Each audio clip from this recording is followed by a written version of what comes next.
আসসালামু আলাইকুম। সবাইকে শুভেচ্ছা জানাচ্ছি। মাসুম মাহবুব দেখছেন ওপেন দ্য ইউটিউব চ্যানেল এবং মাসুম মাহবুব ফেসবুক পেজ। পৃথিবীর যেই প্রান্ত থেকে যারা দেখছেন সবার জন্য শুভকামনা, ভালোবাসা। দর্শক মাঝখানে ৩ দিন আপনারা আমাকে নিয়মিত দেখেননি। অনেকে আমাকে প্রশ্ন করেছেন, এই কথাটা বারবার বলতে ভালো লাগে না। আজকে লাস্ট বললাম। আমি চট্টগ্রাম সফরে ছিলাম। চট্টগ্রামে একটি জরুরি কাজে গিয়েছিলাম। চট্টগ্রামের মানুষ আসলে অসাধারণ। এখন অনেকে ক্ষেপে যাবেন, "ভাই আমাদের কথা বলছেন না কেন?" আমি পথ ভুলে গিয়েছিলাম। মানে আমার নতুন ড্রাইভার চট্টগ্রাম ভালো চেনে না। একটা গন্তব্যে যাব। একই ঠিকানা ৩ জায়গায়। সেখানে জুয়েল মেবি আমার এক ভক্ত, তিনি আমাকে চিনতেন। ভিডিওতে দেখেছেন। তিনি আমাকে চিনে ফেলেন। পরবর্তী লোকেশন বলে দেন। যেখানেই ঠেকে যাই সেখানে চট্টগ্রামের মানুষকে দেখি খুব চমৎকার। তবে একটা জিনিস ভালো লাগে নাই। যারা লোকেশন জানে না তারাও লোকেশন বলে দেয়। এই ডান দিক দিয়ে বামে যান, বাম দিক দিয়ে ডানে যান। এভাবে ডানে বামে করতে, করতে মোটামুটি দফা-রফা শেষ। চট্টগ্রামের ভাইয়েরা খুব মিস করছি আপনাদের। আবার আসবো আপনাদের প্রিয় শহরে। আমার খুব ভালো লাগার শহর। বেশ কিছু গুরুত্বপূর্ণ খবর আছে আমার কাছে। ১, ইরান আবারও ইসরায়েলকে হুঁশিয়ারি দিয়েছে অ্যাটাকের। আর ট্রাম্পকে বলেছে, "তুমি চুপ থাকবা। লাফালাফি করবা না।" পাশাপাশি ইসরায়েলকে পাকিস্তান মানচিত্র থেকে মুছে ফেলার হুঁশিয়ারি দিয়েছে, হুমকি দিয়েছে সরাসরি। ইসরায়েল বিশ্বে একঘরে হয়ে যাওয়ার পর নতুন করে পরিকল্পনা করছে কিভাবে উঠে আসতে পারে। কিন্তু ইরান খেলছে অসাধারণ খেলা। সেটার নাম হলো মুসলিম মিলিটারিজম। চলুন দর্শক এই খবরগুলো আপনাদের দেব। উম চট্টগ্রামের কথা বলে অনেকে কষ্ট পান না? বগুড়া আসবো? আমি আমার বাড়ি বগুড়া। আচ্ছা, আপনার বগুড়ায়। বগুড়া আমি বড় হয়েছি। অনেক সময় কাটছে আমার। বগুড়া, কুষ্টিয়া। ঠিক আছে? বগুড়া আমার মুখস্থ পুরো বগুড়া শহরটা। নাটোর থেকে শুনছেন, নাটোরের কাঁচাগোল্লা খাওয়াবেন একদিন। ওকে ভাই? আপনার চুল কাটার কাটিংটা অনেক সুন্দর হয়েছে। তাই নাকি? নাপিতকে ধন্যবাদ দিতে হবে। একটা খবর দুঃসংবাদ দিয়ে শুরু করি, সেটা হলো ফিলিস্তিনের একজন অবিসংবাদিত নেতা ইসমাইল হানিয়া তার ভাতিজাকে দখলদার বাহিনী বিমান হামলায় হত্যা করেছে। আজকে দেখলাম যে দেশটির ভেতরে যুবকদের মধ্যে এটা নিয়ে ব্যাপক উত্তেজনা। তার জানাজা অনুষ্ঠিত হয়েছে, হাজারো মানুষ উপস্থিত হয়েছে। একটা অন্যরকম পরিবেশ তৈরি হয়েছে। প্রত্যেকটা যুবক স্বাধীন ফিলিস্তিনের স্বপ্নে উদ্দীপ্ত হয়ে লড়াই চালিয়ে যাবার ঘোষণা দিয়েছে সেই জানাজা থেকে। মুসলমানরা মৃত্যুকে ভয় করে না। মুসলমানদের একটাই স্বপ্ন থাকে, ঈমানের সাথে মৃত্যু। শাহাদাতের তামান্না। এটা মনে রাখবেন। আসেন ২ নম্বর খবরে। পাকিস্তানের সেনাপ্রধান ফিল্ড মার্শাল আসিম মনির এবার আমেরিকা এবং ইরান যুদ্ধে তিনি নেপথ্যে বসে অসাধারণ খেলা খেলেছেন।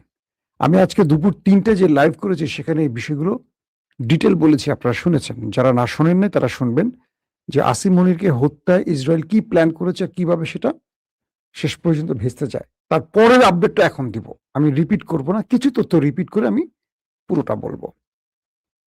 যখন ইসরায়েল দেখল যে আমেরিকাকে ইসরায়েল ব্লক থেকে ক্রমান্বয়ে পাকিস্তান তার কৌশলে বের করে আনে, এই যুদ্ধের বিজয়টা ইরানের পকেটে তুলে দিচ্ছে কে? পাকিস্তান।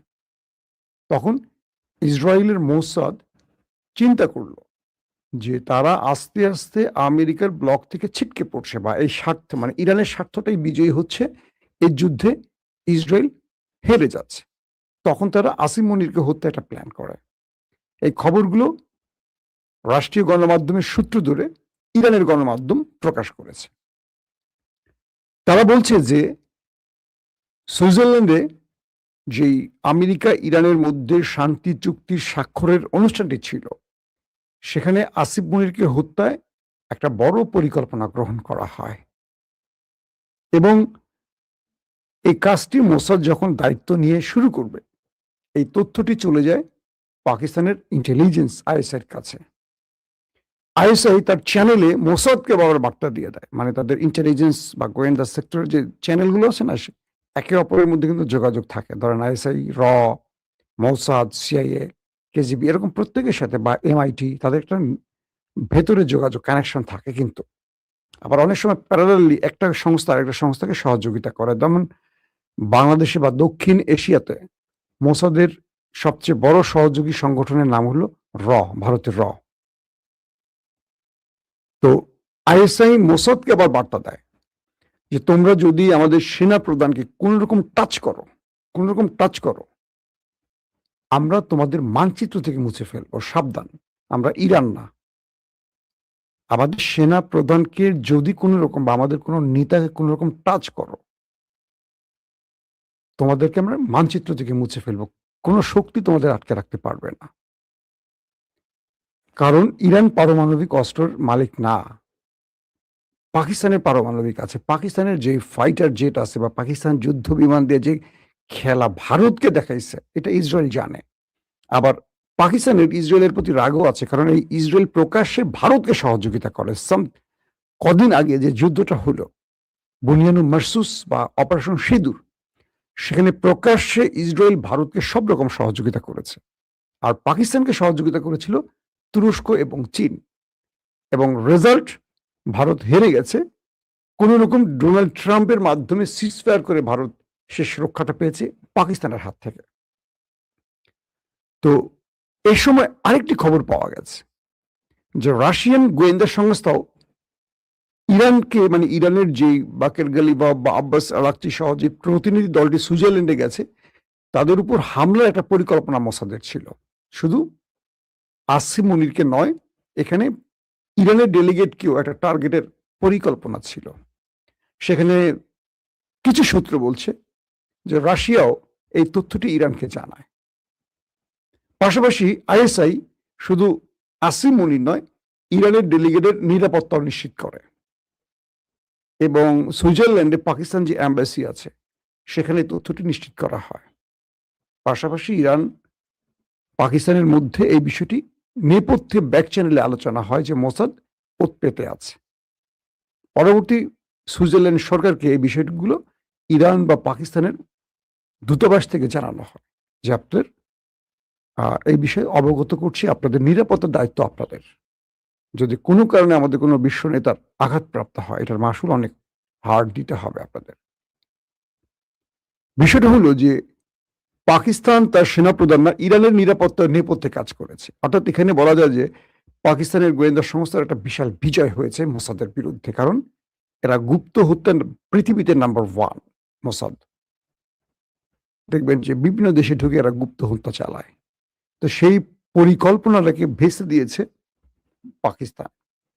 এবং পাকিস্তান যে বার্তাটি দিয়েছিল যে আমাদের সেনাপ্রধান বা কোনো নেতার উপর আক্রমণ হলে তোমাদেরকে আমরা একেবারে মানচিত্র থেকে মুছে ফেলবো, ঠিক এই ল্যাঙ্গুয়েজটা বলেছে। দর্শক আসেন আমরা দ্বিতীয় যে গুরুত্বপূর্ণ খবরটি দিতে চাই, আজকে সবচেয়ে বড় গুরুত্বপূর্ণ খবর। ইসরায়েল লেবাননে তার দখলদারিত্ব চালিয়েই যাচ্ছে, কোনোভাবে থামছে না। তো ইরানের পক্ষ থেকে আমেরিকাকে বার্তা দেওয়া হয়েছে যে যদি ইসরায়েল এভাবে লেবাননে তার হামলা অব্যাহত রাখে আমরা শীঘ্রই ইসরায়েলে অ্যাটাক করতে যাচ্ছি। ট্রাম্পকে ইরান এই বার্তাটি দিয়েছে। তোমার জন্য দুটো বার্তা, এক, আমরা ওদের উপর মানে ইসরায়েলের উপর যে অ্যাটাকে যাচ্ছি তোমাকে জানিয়ে যাচ্ছি, কারণ তুমি এই দেশটিকে শান্ত করতে পারছো না বা তুমি তার কন্ট্রোলে আনতে পারছো না, এটি তোমার ব্যর্থতা। বাট যুদ্ধবিরতির বা শান্তি চুক্তির শর্ত অনুযায়ী প্রথম প্রায়োরিটি ছিল যে ইসরায়েল লেবাননে কোনো অ্যাটাক করতে পারবে না, দখলদারিত্ব চালাতে পারবে না, সেখানে অবস্থান করতে পারবে না। এখন পর্যন্ত ইসরায়েল লেবাননে অবস্থান করছে, তার বাহিনী সেখানে অবস্থান করছে, তারা সেখান থেকে বেরিয়ে যাচ্ছে না এবং উল্টো তারা আক্রমণও চালাচ্ছে। তো আমেরিকাকে ইরান বার্তা দিয়েছে যে আমরা এখন ইসরায়েলে অ্যাটাক করতে যাচ্ছি, যদি ইসরায়েল তার এই দখলদারিত্ব বন্ধ না করে তবে তুমি এই যুদ্ধে আগাতে পারবে না। দুই, আমরা অ্যাটাক করব, তুমি চুপ থাকবা। প্রথম 1 নম্বর, তুমি চুপ থাকবা। যদি তুমি জড়াও তাহলে পুরো গালফে আমরা আবার আগুন চালাবো। তুমি চিন্তা করো, হয় তুমি তাকে থামাও অথবা তুমি চুপ থাকবা। মানে প্রস্তাবটা হলো এরকম যে আমি ইসরায়েলের সাথে বুঝে নেব, মানে ইরান তাকে বুঝিয়ে দিয়েছে আমেরিকাকে যে খেলাটা হবে ইসরায়েল ভার্সেস ইরান, তুমি আমেরিকা জড়াবা না। ট্রাম্পের পক্ষ থেকে ইরানকে এই ব্যাপারে কি বলা হয়েছে জানা যায়নি, তবে ট্রাম্প নেতানিয়াহুকে বলেছে যে ইরান তোমার উপর অ্যাটাক করার পরিকল্পনা নিয়ে প্রস্তুতি নিচ্ছে, এবার আমেরিকা তোমাকে বাঁচাতে পারবে না, কারণ আমেরিকা একটা চুক্তিতে আবদ্ধ হয়েছে আর সেই চুক্তি তুমি মানছো না। পৃথিবী নেতানিয়াহুর সাথে কিন্তু ট্রাম্পের একটা টেলিফোন আলাপও লিক হয়েছে, আপনারা দেখছেন আন্তর্জাতিক গণমাধ্যমে আসছে। সেখানে ট্রাম্প নেতানিয়াহুকে আচ্ছা রকম ধোলাই করছে এবং বলছে তুমি একটা পাগল, তুমি একটা গর্ধব। আবার এমনও বলছে যে তোমাকে পুরো পৃথিবী ঘৃণা করে, শুধু আমি ট্রাম্প তোমার পাশে আছি, ইভেন আমেরিকানরা তোমাকে ঘৃণা করে, তোমার জন্য আমি বিপদে আছি তোমার পক্ষ দাঁড়িয়ে। আবার ট্রাম্প এটিও বলছে যে এই মুহূর্তে তোমার পাশে আমেরিকা ছাড়া বা ডোনাল্ড ট্রাম্প ছাড়া কেউ নেই, তুমি হিসেব করে চিন্তা করো। তো ইরানের এই বার্তাটি ইসরায়েলের কাছে পৌঁছেছে আমেরিকার হাত ধরে। ইসরায়েল তাদের যে কার্স মন্ত্রী ইসরায়েল কার্স, তিনি বলছেন যে তারা ইরানের বিরুদ্ধে লড়াই করার জন্য একটা মানসিক প্রস্তুতি না, তারা সামরিক প্রস্তুতি নিয়ে বসে আছে। অর্থাৎ গ্রেটার ইসরায়েল স্বপ্নটি বাস্তবায়ন করতে হলে তাকে লড়াইটা করতে হবে। কিন্তু ইসরায়েল চারদিক থেকে দেখছে যে আমেরিকা তার স্বার্থ অনুযায়ী যুদ্ধ থামিয়ে শান্তির পক্ষে হোক বা নিজের স্বার্থ রক্ষায় হোক বা ট্রাম্প তার গদি রক্ষায় হোক ইরানের সাথে সমঝোতা করে বেরিয়ে গেছে। এখন ইরান বলছে যে আমার সামনে দুটো পথ খোলা, এক, আমি সরাসরি ইসরায়েলে সামরিক মানে অ্যাটাক চালাবো, অর্থাৎ আমি আমার দেশ থেকে অ্যাটাক চালাবো। দুই, আমি হিজবুল্লাহকে অস্ত্র দিয়ে সহযোগিতা করতে পারে। মানে ইরান কি কি পথ অবলম্বন করতে পারে? এক, তারা সরাসরি ইরান থেকে ওই দেশটিতে অ্যাটাক করতে পারে। দুই, তারা তাদের প্রযুক্তি, ড্রোন, মিসাইল সবকিছু দিয়ে লেবাননকে দিয়ে ওই দেশটিতে অ্যাটাক চালাতে পারে। পাশাপাশি সেখানে সামরিক বাহিনী ঢুকিয়ে দিতে পারে দেশটির ভেতরে। তো এক্ষেত্রে ইসরায়েলের প্রস্তুতি আছে, ইসরায়েল তারা লেবানন এবং পাকিস্তানের সাথে লড়াই করবে সেই মানসিকতা নিয়েও তারা নাকি আছে মাঠে, এরকম শোনা যাচ্ছে। এখন দুটো প্রশ্ন তৈরি হচ্ছে যে আমেরিকা কেন ইসরায়েলকে থামাতে পারছে না, এক, আবার আমেরিকা শেষ পর্যন্ত ইসরায়েল মার খেলে কেন আমেরিকা এগিয়ে আসে। তো সবগুলো ক্ষেত্র মিলিয়ে ইরান ইসরায়েলের মধ্যে উত্তেজনা কিন্তু শেষ হচ্ছে না, এই উত্তেজনা আবারও বাড়ছে এবং আমেরিকার যদি কোনো সবুজ সংকেত ইরান পেয়ে যায়, সবুজ সংকেত কি বুঝতে পারছেন? যদি ডোনাল্ড ট্রাম্প ইরানকে বলে দেয় ওকে তোমার যা খুশি করো, আমি আমেরিকা এই লড়াইতে জড়াবো না, তাহলে খেলা শুরু হবে। কি? ইরান লেবাননে হামলার জন্য ইসরায়েলকে টার্গেট করবে। তবে এবার ইরান একা নয়, ইরান এবার অপ্রকাশ্যে হোক আর যেভাবে হোক আরো কিছু দেশকে সম্পৃক্ত করবে, তার মধ্যে পাকিস্তান। কারণ পাকিস্তানের টার্গেট এখন ইসরায়েল, কারণ তাদের সেনা প্রধান বা প্রধানমন্ত্রীকে হত্যার একটা পরিকল্পনা তাদের মাথায় ছিল। পাশাপাশি আমেরিকা যখন এই লড়াইতে আসবে না ইসরায়েলের পক্ষে, তখন আরো কিছু মধ্যপ্রাচ্যের দেশও ইরানকে সাপোর্ট দিবে, যারা গ্রেটার ইসরায়েলের ভয় আছে। কারণ আজকের যে দুপুর 3টায় ব্রেকিং সংবাদটি দিয়েছি, ইরানের স্পিকার আয়াতুল্লাহ আলী খামেনির ছেলে মুস্তফা খামেনির নির্দেশক্রমে একটি স্টেটমেন্ট দিয়েছেন। ইরান পুরো পৃথিবীকে 57টি মুসলিম দেশকে আহ্বান করেছে একটি ইসলামিক সামরিক জোট করার, অর্থাৎ মুসলিম দেশগুলো নেটোর আদলে একটি সামরিক জোট করবে।